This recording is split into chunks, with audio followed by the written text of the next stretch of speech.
A very good morning to everyone. Sincere thanks to Providence team, Dr. Matthew John, Dr. Titu Omen, everyone for organizing this meeting and giving me this opportunity. Thanks everyone for joining and thanks our team for the kind coordination. So I will be basically speaking on treating subclinical hypothyroidism in pregnancy. Is medicalization of a trivial disease, and I would better say it is medicalization of a trivial laboratory abnormality. And my close friend, Dr. Altames Sheikh, he will be speaking on treating subclinical hypothyroidism in pregnancy, improve pregnancy outcomes. So let me clarify the purpose of this presentation is to give right scientific information and not really to win debate. And in my presentation, I will be focusing on two TSH zones, one between 2.5 to upper limit of normal, that is between 2.5 to 4. And second is TSH between 4 to 10. So these are typical categories where there's a lot of issues. Of course, TSH more than 10, all of us know that that needs to be treated. So this is the plan of discussion that I will be going through. We have to really understand the normal TSH in pregnancy. There may be a lot of controversies regarding that. Then subclinical hypothyroidism and pregnancy outcomes, they can be observational data or they can be interventional data. So I think from clinical medicine point of view, the observational data has very limited value, and I will not be focusing on observational data. I will be only showing interventional data in terms of treatment of subclinical hypothyroidism with levothyroxine, and now looking into pregnancy outcomes. And I think that is actually the topic of the debate today. Then we need to look into various guidelines and then finally conclusions. So before I start, I think it is important to understand what is subclinical hypothyroidism. All of us know very well when that FT4, FT3, they are normal, and TSH is more than the upper limit of reference range for a particular individual. Now, what is really important, this definition is actually applicable when the thyroid function is stable for weeks or more in the presence of normal HPT axis and no recent or ongoing severe illness. So what is actually important, on the basis of single TSH coming as 7 or 8, you cannot really establish the diagnosis of subclinical hypothyroidism. You have to have at least two values, at least weeks apart or preferably months apart. But in the context of pregnancy, most of the ladies, they are coming for abnormal TSH first time in pregnancy, and you really don't want to wait for the next report after weeks or month. And on the basis of first report only, most of us actually start treatment, whether that is right or wrong. I think that needs separate discussion. Now, coming to TSH values in pregnancy, of course, there's a lot of controversy still. So if you see typical older recommendations, they clearly talk about that the normal TSH in pregnancy is little lesser as compared to normal adult TSH values. And if you see for older recommendations, many international guidelines still talk about TSH less than 2.5 in the first trimester and less than 3 in the second and third trimester. So if you see for Indian Thyroid Society guidelines and ETA, that is European Thyroid Association guidelines, which were last updated in 2014, you can see still these guidelines, they are talking about TSH less than 2.5 in the first trimester and less than 3 in the second and third trimester. And if the readings, they are more than that, as per these guidelines, these women, they require treatment. Now, if you see for ATA, that is American Thyroid Association guidelines, which were revised in 2017. So before 2017, they were also talking about the same thing, this 2.5 and 3 story. Now, in 2017, the expert panel members, they realized that it was unnecessarily leading to over-treatment in many women and maybe causing some evidence of harm. That's how they come up with the concept of locally derived reference range for one particular population, like for your own state, for your own country, you need to generate normal TSH, normal reference range for TSH in pregnant women. If that data is not available, you can take from a similar population from another country, like Indian population in Singapore. Unfortunately, we don't have access to, we don't have really data for Indians in context of pregnancy. And that's, as per the guidelines, you can take a TSH range limit of 4 as the upper limit of normal TSH in pregnancy for Indian women. Now, if you see these guidelines carefully, what these guidelines they are talking about, if the TSH is less than 2.5, you don't do anything, no further workup. TSH more than 4, you start treatment, no further workup. TSH between 2.5 to 4, you get the TPO antibody, and if it is positive, you treat. If it is negative, you don't treat. Now, if you see the challenges which are there specifically for our country, TPO is a very costly test. It is going to cost something like at least 2,000 rupees from a normal commercial lab. Most of the government setup, like in Delhi, almost 80 to 90% of government hospitals, they will not have facility for in-house TPO testing, and this test will be sent to outside private laboratory, and the patient will have to pay from their own pocket. And if you follow these recommendations, let me tell you, almost 30% of women in pregnancy, you will end up getting the TPO antibody test if you follow these 80 2017 guidelines. So this is one of the landmark paper published in IJEM in 2016, looking into hypothyroidism in India, 11 cities, 9 states. So if you take a cutoff of 4.5, you see 15% women, they will be diagnosed to have hypothyroidism in the first trimester. But if you take a cutoff of 2.5 in the first trimester, 44% women will be classified to have hypothyroidism. And if you take this, and of course, we were taking this cutoff before 2017, and we were treating. So we were treating almost every alternate woman with levothyroxine in pregnancy. And I think that's clearly sort of over treatment to the majority of these women. Now coming to subclinical hypothyroidism and pregnancy outcomes. So I think I was already discussing, it can be observational data or it can be interventional data. Now in clinical medicine, observational data has very low value. I give you a very classical example.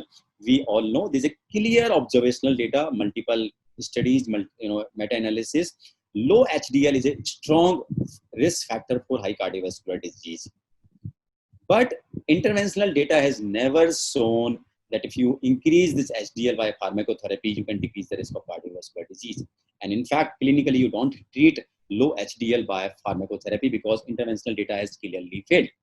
So similarly, Dr. Altames Sheikh may show you a lot of observational data about subclinical hypothyroidism and worse pregnancy outcomes. That is of no value.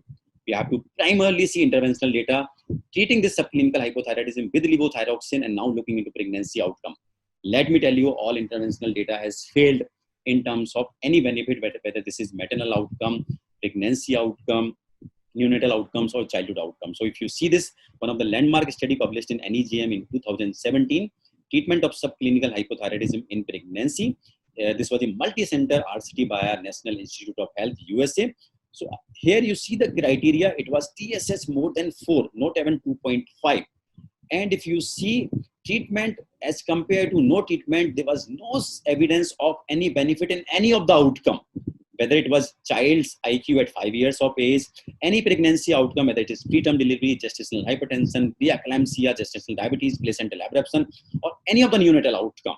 And in fact, in one of the post-hoc analysis, there was no significant interaction according to TPO antibodies as well. So this was a clear failure of levothyroxine supplementation to improve any outcome in pregnancy when you treat TSH more than 4 in a randomized controlled trial, and that's large RCT, multi-center RCT. This is another important trial, again published in NEJM in 2012, again clearly failed to improve cognitive function in children at the age of 3 years with levothyroxine supplementation in women with subclinical hypothyroidism. In fact, this is the meta-analysis and systematic review of RCTs. Of course, only 3 RCTs till 2018. And after that also, we really don't have any newly published RCT after that. And if you see, on basis of these 3 large RCTs looking into impact of levothyroxine therapy on various pregnancy outcomes, treating subclinical hypothyroidism in pregnancy, what you see clearly here, no evidence of benefit of levothyroxine therapy on any of the outcomes, whether it is OBS, neonatal childhood IQ, or neurodevelopment outcomes. And you see the conclusion, the current trial evidence does not support the treatment of subclinical hypothyroidism diagnosed in pregnancy. So I think the RCTs and the meta-analysis of RCTs, they are the clear, no evidence of benefit for treating subclinical hypothyroidism in pregnancy. Now this interventional data, it can be in terms of RCTs that I have already discussed, or it can be a so-called observational data from sort of, retrospective database. So this is one of the retrospective database, again looking into US national assessment. This is a retrospective cohort study. Data was retrieved between 2010 to 2014, and they looked into women who were treated with levothyroxine versus who were not treated with levothyroxine. So you had 843 women who were treated. Their mean TSS was 4.8. more than 4,500 women no treated, mean TSS 3.3. So what you see here, the women who were treated in the range of TSH between 4 to 10, there was one evidence of benefit, only in terms of decrease in the rate of miscarriage. That was one benefit, but only when the TSH was between 4 to 10. But I think if you see one important thing, when the women who had TSH between 2.5 to 4, if they were treated with levothyroxine, they had higher risk of gestational hypertension, which can lead to preeclampsia as compared to untreated women. So this is clear evidence of harm if you unnecessarily treat subclinical hypothyroidism in pregnancy. In fact, this is one of the editorial by the same authors emphasizing over treatment is possible, and if the TSH is between 2.5 to 4, please leave it untreated. This is another interesting study published in Lancet Diabetes Endocrinology in 2016, looking into maternal free T4 levels in pregnancy and child IQ at the age of 6 years. And it was a inverted U-shaped association, clearly highlighting even if maternal free T4 levels, they are higher than normal, that can also lead to less IQ in the child. You see the conclusion, the association between high maternal FT4 and low child IQ suggests that levothyroxine therapy during pregnancy, which is often initiated in women with subclinical hypothyroidism during pregnancy, might carry the potential risk of adverse child neurodevelopment outcomes. This is another study clearly highlighting, sort of potential harm of unnecessarily treating subclinical hypothyroidism in pregnancy. So there are some data of possible harm, whether it is maternal preeclampsia or less child IQ, in terms of unnecessarily treatment of subclinical hypothyroidism in pregnancy. Now, if you see for guidelines, like older guidelines before 2011, they were very conservative regarding treatment of subclinical hypothyroidism. In 2012, between 2012 and 2017, there were a lot of publications, and almost all guidelines, they were talking about treating TSS more than 2.5 in the first trimester and more than 3 in the second and third trimester. And I think that leads to a lot of chaos, lot of unnecessary treatment of many women with so-called normal TSH values. Now, if you see with the latest recommendations of ATA 2017, I think the clear evidence of benefit is primarily for these women, one, who are TPO positive and the TSH is more than 4. 2, TPO negative women, TSH more than 10. So TSH more than 10, absolutely no doubt, you have to treat. So here you see that levothyroxine therapy is clearly recommended. Absolutely no doubt. These are the women who are likely to be benefited. They need to be treated. Now you see the second area where they say the treatment may be considered. And here the evidence is very weak in terms of potential benefit. And I think the guidelines, they are also sort of very dicey in terms of treatment. These are the women TPO negative who have TSH less than 10, one area. TPO positive women with TSH between 2.5 to 4. So I think there's a lot of controversy in this area. And definitely TPO negative women with TSH less than 4, they should not be treated because no evidence of benefit. In fact, there are some studies which are showing possible harm in this subgroup. Now, some people may argue, ultimately may say that, they may be sort of, it's a very benign therapy. There may not be any evidence of harm. If you treat with levothyroxine, let me tell you, there's a lot of repercussions when you make a diagnosis of hypothyroidism. There's a significant mental trauma and thyroid stress we have seen in women, especially in northern India. A lot of these women, they are newly married. Once you label a diagnosis, you start treatment. There's a lot of mental stress. The family, the in-laws thinks that, this diagnosis might have been there pre-marriage and was not disclosed. And I've seen a lot of problems, psychological problems, once you label these diagnoses. Not only that, once you start treatment, you have to subject them to monthly cost. There's a significant cost of treatment as well as laboratory investigations. And I think I have already highlighted the risk of potential harm for iatrogenic thyrotoxicosis. So let me summarize. There's a controversy regarding upper normal limit of TSH in pregnant women, and the recommendations, they are changing on a frequent basis, and the 2017 recommendations, they are absolutely different. If you see, in terms of interventional data, treatment of subclinical hypothyroidism in pregnancy, interventional data has clearly showing no evidence of benefit in any of the outcome, whether it is maternal outcome, neonatal outcomes or childhood outcomes. In fact, in TPO negative women, when the TSH is less than 4 and you unnecessarily treat it, there are possible concerns for potential harm in this woman. And if you label a diagnosis, you start unnecessary treatment. This is significant economic and psychological burden on the patient, family, as well as on the nation. I think it's really time to revise guidelines for India to prevent over-treatment of subclinical hypothyroidism in pregnancy. In fact, I would request Dr. Altamis Sheikh to please, come for this cause, and all of us can come up with a newer looking into data and come up with the newer guidelines for India.